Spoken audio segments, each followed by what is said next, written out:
E amanhã o mercado de criptomoedas pode ficar volátil por causa de alguns eventos que vão ocorrer. É disso que eu vou falar nesse vídeo. Vou atualizar a análise gráfica do Bitcoin, das altcoins, atualizar a análise de sentimento e também falar aí desses eventos macro. Então, bora lá. Antes de começar, eu peço encarecidamente que você deixe o like aí embaixo. É assim que o YouTube reconhece que esse conteúdo é bom e que você quer que esse canal continue trazendo mais conteúdos como esse. Não se esqueça de se inscrever no canal e ativar o sininho para receber as notificações dos vídeos e análises que eu posto aqui diariamente. Bem, pessoal, então vamos aí falar da situação gráfica do Bitcoin. Começar pelo gráfico aqui para a gente ter uma noção de para onde está indo esse mercado. E depois da queda na semana passada, o Bitcoin está prestes a formar aqui um padrão gráfico conhecido como topo duplo. Se ele romper para baixo esse topo duplo, que no caso ele teria que romper especificamente a região dos 24.800 dólares, o alvo desse topo duplo seria nos 19.800 aproximadamente, que a gente consegue ver aqui pelo gráfico que seria uma região ali que tem bastante suporte, tá? Isso não mudou em relação aos últimos dias, né? Essa parte aí de ter esse alvo caso rompa esse ponto, a gente já tá vendo há alguns dias. Enquanto não romper, galera, não dá para afirmar que vai, tá? Muita gente não entende isso, mas tem que romper o suporte para a gente poder falar que vai. Importante, pessoal, existe uma divergência aqui entre a análise de sentimento e a análise macro. Eu vou falar disso daqui a pouco, tá? E no caso a análise gráfica, a análise de sentimento, já vou mostrar isso daqui a pouco. Mas temos que falar do macro. Afinal, a gente sabe que o mercado americano ele dá a direção muitas vezes para o mercado de criptomoedas e o mercado americano hoje está caindo, tá? Mas amanhã a gente vai ter eventos extremamente importantes para o mercado dos Estados Unidos. Eu vou falar disso aqui, vou mostrar para vocês. Começando ali às 9 horas da manhã, vamos ter licenças da construção civil, PMI do setor de serviços relativo ao mês de agosto. Esse, galera, é o dado mais importante de amanhã, na minha visão, vou explicar para vocês, e venda de casas novas. Galera, às 10h45, na minha visão, é o horário mais importante, porque o PMI do setor de serviços é um dado, galera, que ele impacta diretamente na inflação, que é o que tem feito as criptomoedas caírem nos últimos tempos, tá? Tainan, você tá falando que a inflação fez cair? Não. Tá, mas com a inflação alta, o Banco Central dos Estados Unidos, de vários países ao redor do mundo tiveram que subir os juros, e isso acabou derrubando as criptomoedas e ativos de risco ao redor do mundo, tá? E amanhã às 10h45 vai sair o PMI do setor de serviços. A gente tem que lembrar que uma boa parte da inflação, uma das coisas que está fazendo a inflação ficar persistente nos Estados Unidos e obrigando o Banco Central dos Estados Unidos a manter altas taxas de juros, é o setor de serviços, é a escassez de mão de obra, porque a demanda por mão de obra está muito alta, tá? Se a gente tiver um dado aqui do PMI do setor de serviços acima da expectativa, pode ser que na sexta-feira o presidente do Banco Central dos Estados Unidos, no discurso lá no Jackson Hole, ele deixe alguma evidência de que o Fed pode subir mais os juros. E aí, meus amigos, aí seria complicado porque o mercado ele hoje não precifica isso, tá? Então, se a gente tiver um dado aqui amanhã às 10h45 da manhã acima de 52,3, seria complicadíssimo, tá? Hoje a gente teve aí o dado de vendas de casas usadas nos Estados Unidos relativo ao mês de julho, veio um pouco abaixo da expectativa, o que é bom, tá? Porque mostra o setor imobiliário perdendo tração. E isso aí vamos dizer assim, é algo bom nesse momento, tá? A inflação, ela está ligada a um setor imobiliário aquecido em muitos casos e isso aí ajuda um pouco. Amanhã a gente vai ter mais dados do setor imobiliário, mas na minha visão amanhã esse PMI do setor de serviços é extremamente importante para a gente entender como está a demanda por serviços, que é uma das coisas que no último índice de preço ao produtor pegou, tá? Isso aí ajudou o índice de preço ao produtor na última leitura a vir acima do que era esperado, tá? E galera, como eu disse, mais importante para mim essa semana é o que a gente tem ali na sexta-feira, discurso do Jerome Powell, presidente do Banco Central dos Estados Unidos, lá no Jackson Hole. Isso, galera, é extremamente importante porque ele vai dar direção para o mercado, ele vai indicar para o mercado aquilo que o Banco Central dos Estados Unidos pode fazer aí nos próximos passos, se vai ter que subir os juros mais, ou mais provável, talvez deixar os juros altos por mais tempo, tá? Porque a gente tem aí a economia dos Estados Unidos ainda muito resiliente e a inflação, embora tenha caído, ela ainda está persistindo, tá? Isso aí força o Banco Central dos Estados Unidos a ter que manter os juros altos. Então vamos ver como esse dado vai vir amanhã. Penso que se vier mais que 52,3 o mercado pode cair, uma vez que atualmente o mercado ele tá olhando mais notícias ruins, a gente está vendo ali todos os mercados corrigindo desde o início de agosto, tá? Então muito cuidado com isso. Um dado menor pode ser interpretado de forma mais positiva porque mostra o setor de serviços acelerando, e aí o mercado pode entender que o Fed vai enxergar nisso uma desaceleração do setor de serviços da economia, talvez não precise ir tão longe mais com os juros, ou não vai precisar deixar os juros altos por muito tempo, tá? Então, essa é a leitura a grosso modo, tá, galera? Não é exatamente isso, não é precisamente isso, mas seria a interpretação geral desse dado. E a gente tem que ver aqui também a análise de sentimento do Bitcoin. Quando a gente vai aqui para o TRDR, galera, a gente tem uma situação complicada aqui para o Bitcoin, tá? Embora o Bitcoin tenha caído forte nas últimas semanas, aí nos últimos dias, na semana passada principalmente, aquele indicador de sentimento conhecido como Long Short Ratio na Binance, ele se manteve relativamente alto acima de 2, tá? A gente tem aqui agora o Long Short Ratio em quase 2,5, o que mostra que nós temos quase 2,5 pessoas compradas para cada pessoa que está vendida. A gente tem aqui a taxa de funding estável agora, né, acima de 0, quase 0,01, tá? O que mostra aí um equilíbrio por parte dos compradores, mais força dos compradores no mercado do que dos vendedores, tá? Geralmente, quando a gente tem mais pessoas compradas, o mercado tende a cair, e tem um exemplo muito claro dessa situação que foi antes daquela queda que a gente teve ali na semana passada, em que o Bitcoin saiu dos 28 mil, chegou a bater os 24.700 em algumas corretoras, tá? A gente vê aqui que o Long Short Ratio naqueles dias estava em 2,8, quase 3, e o Open Interest ali estava alto, taxa de fundo estabilizada, o resultado foi que a gente teve uma queda aí tremenda no mercado, tá? Então, não é uma situação muito boa, porque apesar da queda, a gente ainda tem muita gente apostando na alta, e quando temos pessoas apostando na alta, o mercado pode ir para baixo para buscar os stops, e a liquidação dessas pessoas é geralmente o que as baleias e as corretoras gostam de fazer, tá? Jogar o mercado para baixo para liquidar as pessoas que estão compradas e assim tomar o dinheiro delas. Outro indicador aqui que a gente não pode deixar de olhar é a High Block, pessoal. No Liquidation Heatmap, a gente tem aqui no de 7 dias, a gente vê que tem bastante liquidez acima, mas o mercado está indo buscar a liquidez que está abaixo, tá? Então, até a região dos 25k ali, 25 mil dólares, teria bastante liquidez para o mercado buscar, tá? Seria mais conveniente, pelo menos aqui no de 7 dias, parece que tem mais liquidez acima, mas o mercado está indo abaixo. Quando a gente vai aqui para os tempos gráficos maiores, galera, o de um mês, por exemplo, ele está mostrando algo que não é muito legal, tá? A gente ainda está com bastante liquidez ali abaixo. Se a gente fosse olhar aqui e levar em conta só esse de um mês, a gente veria ali que seria muito conveniente para o Bitcoin buscar os 23.500 nos próximos dias ou semanas, porque ele estaria pegando um nível de liquidação importante. E é aqui, na minha visão, que está a grande divergência da análise gráfica com a análise de sentimento, tá? Quando a gente olha aqui, vou colocar até num prazo maior aqui, mas quando a gente olha na análise gráfica, se rompesse ali os 24.800, a gente teria um gigantesco topo duplo com alvo ali na região de aproximadamente 19.700. Mas quando a gente olha aqui, por exemplo, no Reachmap de 3 meses, o que a gente vê aqui é o seguinte, galera. Tem aquela liquidez ali na região dos 24.000, 23.500, mas depois abaixo ali dos 23.400 não tem tanta liquidez mais, tá? Então isso indica que aquele ponto poderia ser um ponto de inflexão ali para o mercado.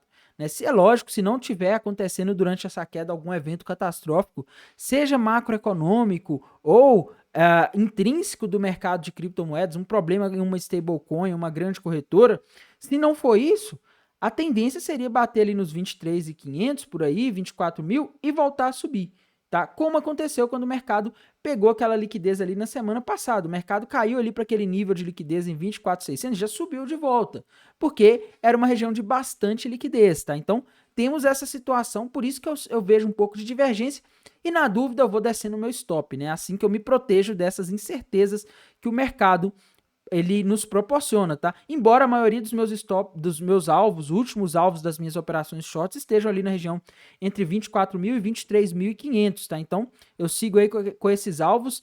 E, galera, temos que falar aqui da Ethereum, daqui a pouco vou comentar aí sobre as operações também, tá?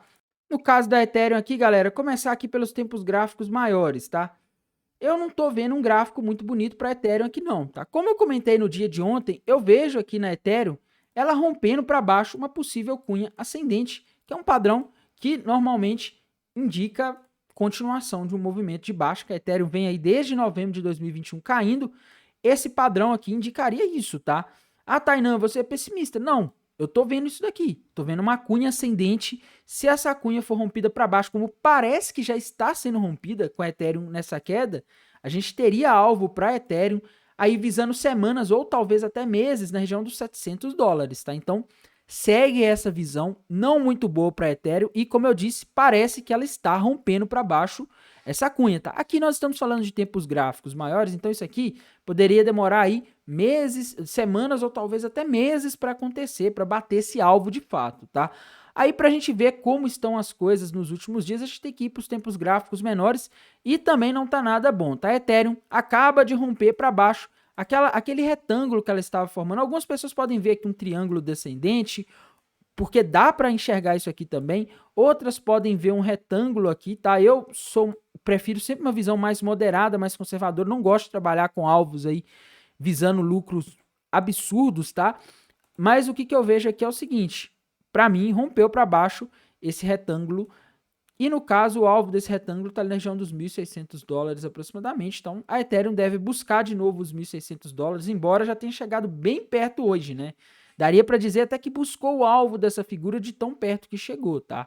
Mas fato é, galera, a situação aqui na Ethereum não tá boa, ela segue aí fazendo padrões baixistas, dando sinais de mais queda, e isso é muito ruim para as altcoins, tá?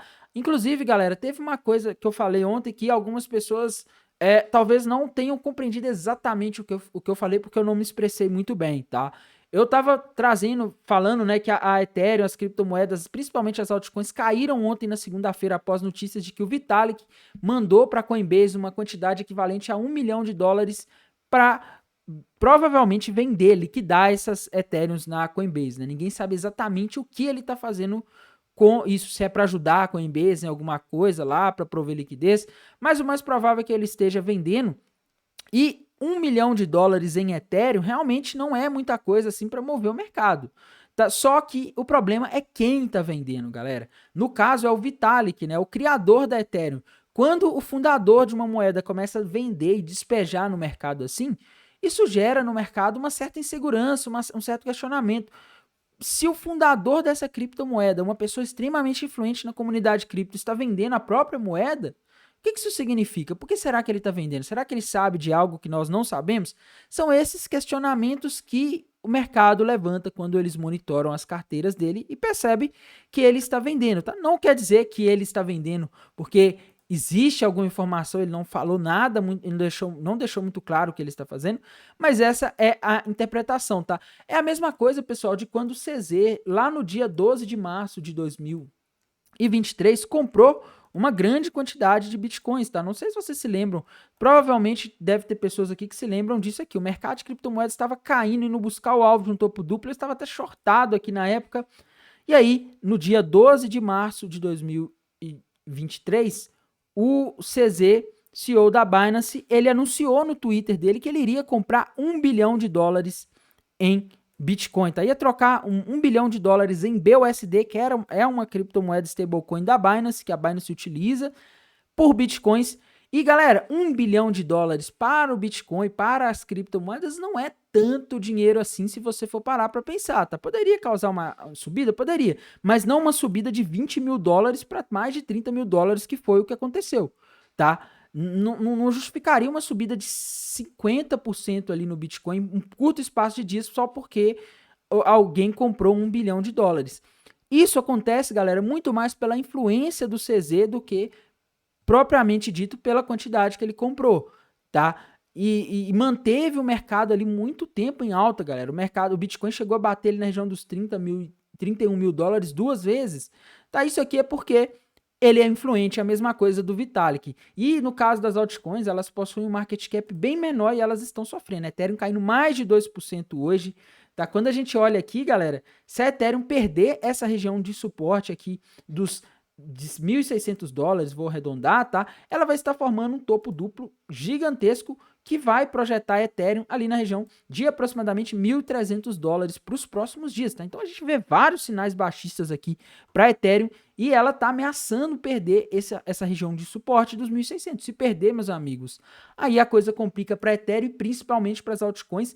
E não podemos deixar de falar dela, a BNB, galera. BNB está em um ponto extremamente delicado que ela não pode romper para baixo, galera. Não pode, tá? A BNB agora está ali na região dos $200 aproximadamente. E essa região dos $200 já é um suporte de quase 3 anos para a BNB. Esse ponto já segurou a BNB em vários momentos decisivos, né? Vocês conseguem ver aqui várias vezes em que a BNB se aproximava de $200, ela não caía. Isso aí desde o início de 2021. Então, quase 3 anos que esse suporte segura.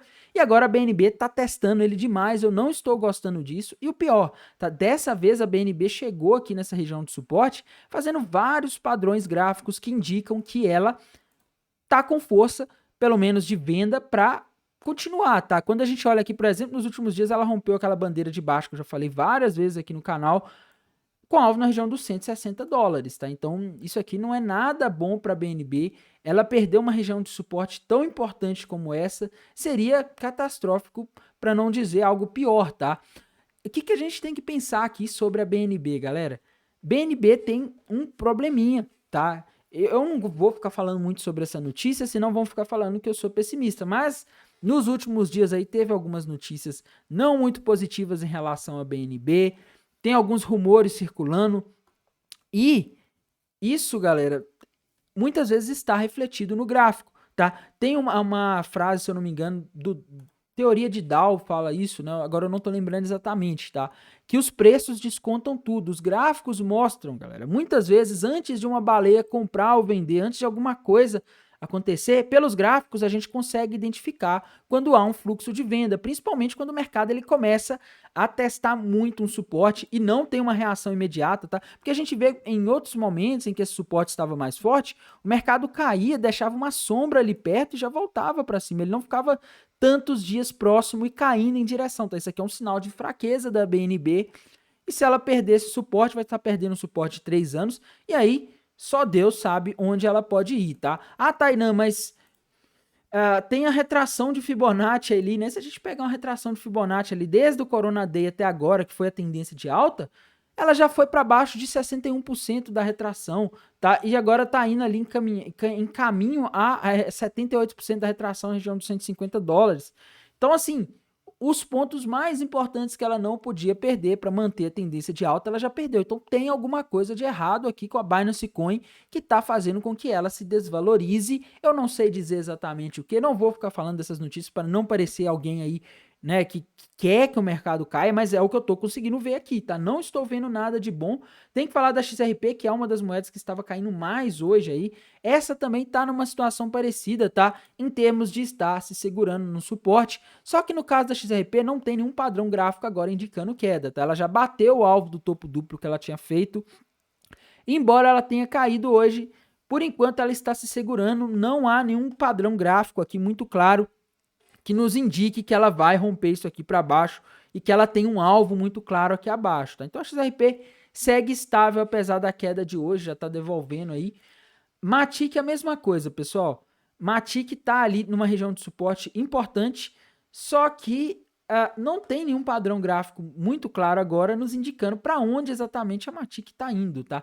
A gente poderia desenhar aqui uma bandeira de baixa, só que em cima de uma região de suporte, né? O que é, assim, para fazer uma operação de short aqui seria extremamente arriscado, mas a gente vê aqui, se a gente projetar o alvo dessa bandeira de baixa da Matic, 42 centavos de dólar, próximo daquela região de suporte que ela tem ali, que é a região que já segurou ela em alguns momentos importantes, inclusive em julho de 2022, tá? Então, a Matic não tá legal também, tá? Ela não tá conseguindo se segurar no suporte, já bateu nesse suporte uma vez, tá voltando nele de novo, tá ficando muito tempo em cima do suporte e não está tendo uma reação para cima, tá? Então, se não vier uma notícia boa para essas moedas aí, que seria, por exemplo, a SEC a remover o processo, que eu acho praticamente impossível disso acontecer, mas a SEC, alguma notícia favorável à XRP, a Ripple, nesse processo, alguma coisa aí que fizesse essas altcoins que estão sofrendo com esse processo subirem, seria complicado, tá? Outra moedinha que a gente não pode deixar de comentar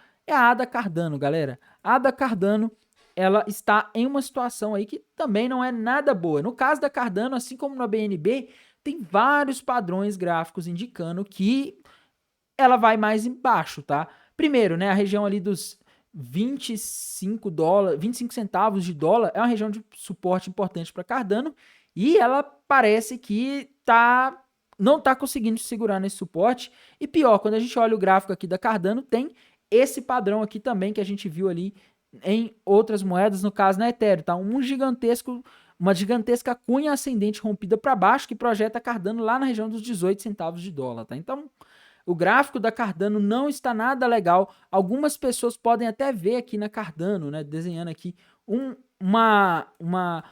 triângulo descendente, tá? Se rompe para baixo esse triângulo descendente aqui, a gente teria alvo para Cardano lá na região dos 12 centavos de dólar aproximadamente, tá? Então, não 10, 12 centavos, cara, isso não seria muito bom aí em termos de curto prazo, tá? Então a gente tem vários padrões aqui que indicam que a Cardano, e principalmente Cardano e BNB, estão bem fracas, tá?